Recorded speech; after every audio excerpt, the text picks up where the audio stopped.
Hello and welcome back to the Renew You Students YouTube channel. We're here continuing with the story of Jonah. This is going to be our last week in which we talk about Jonah.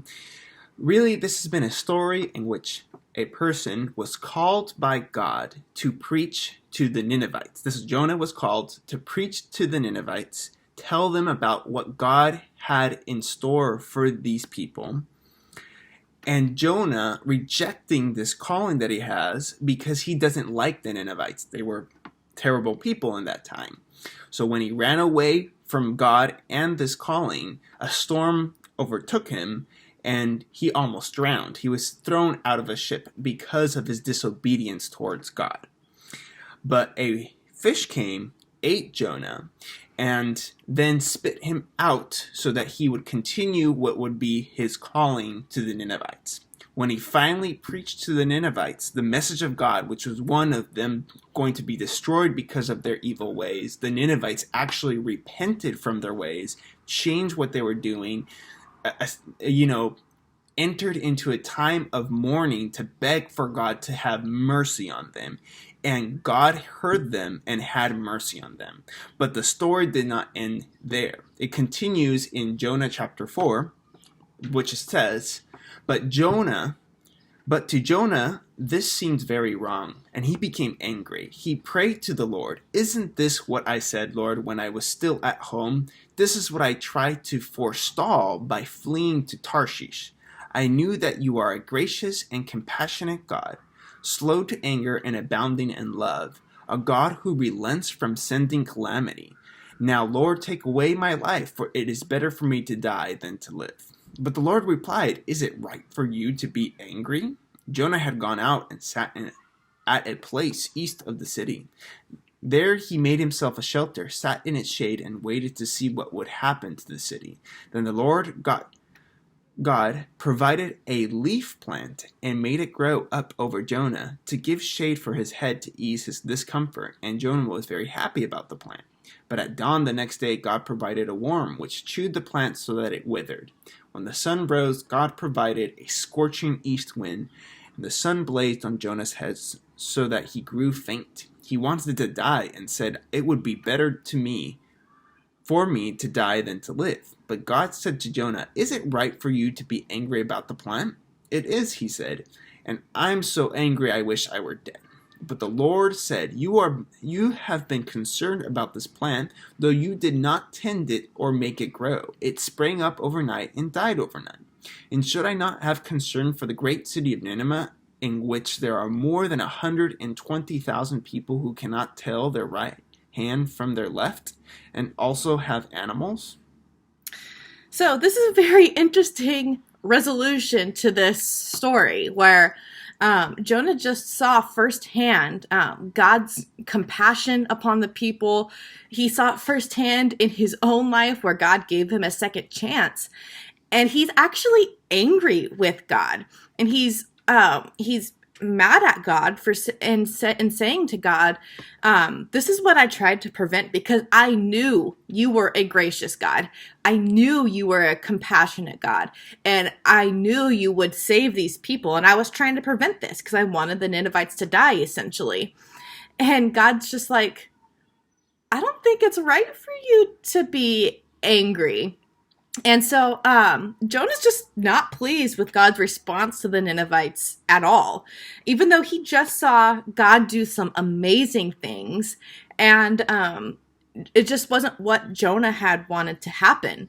And it's really interesting because why would Jonah want so many people just to die by the wrath of God when because of Jonah's response to God, Jonah should have been the first one to die because he rejected God, he ran from God, and he still wants God to have compassion on him, but not the Ninevites.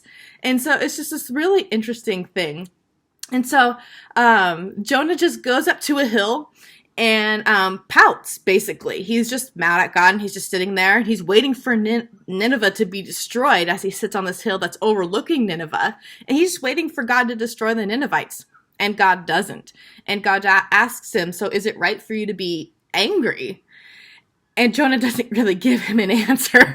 He just sits there and pouts some more. And so then they have this whole story about how he was sitting in the heat of the day. God provided a plant for Jonah to give shade to Jonah, and Jonah enjoyed it. He enjoyed this plant. And then the next day, God sends a worm and kills the plant, and Jonah has to sit in the scorching sun. And God's like,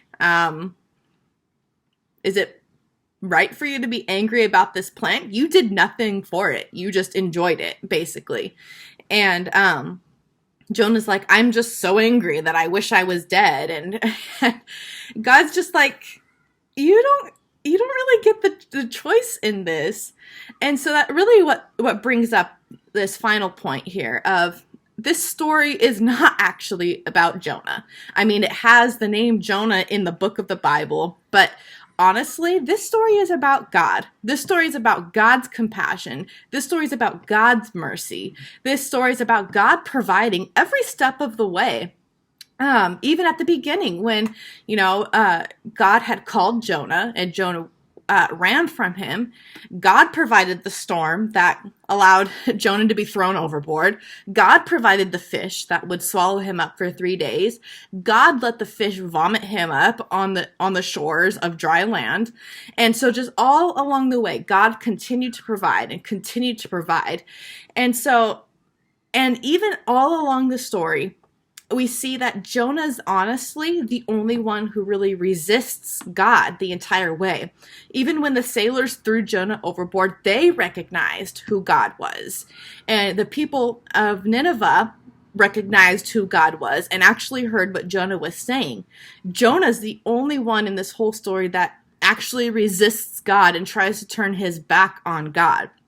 And so it just really goes to show that God, yes, was gracious to the people of Nineveh, but even more so, he was gracious to Jonah, and he continued to abound in his love for Jonah, and he kept trying to get Jonah to see how good and compassionate he was just to Jonah, because Jonah knew that God was going to be compassionate to everybody else, and that's why he didn't want to go. But it just goes to show that also God is compassionate with us. Even though we try to run away or we try to resist what God has for us, he is compassionate. He has mercy for us because he does continue to love us and provide for us. Because God, that's just who God is. God is just gracious and abounding in love. And that's really the ultimate thing that we learn in this story, is that not only is God compassionate and gracious to those around us, but also to us, even when we are doing wrong as well. And so on Saturday, we're going to talk a little bit more about this compassion, because God is a God of compassion, and we, following God, need to be people of compassion. And so we'll talk a little bit about what compassion is and how we get that. So that way we don't end up like Jonah, where we're just like, oh, well, these people should have just died. And so we'll talk about that more on Saturday, and we'll see you then. Yeah, see ya.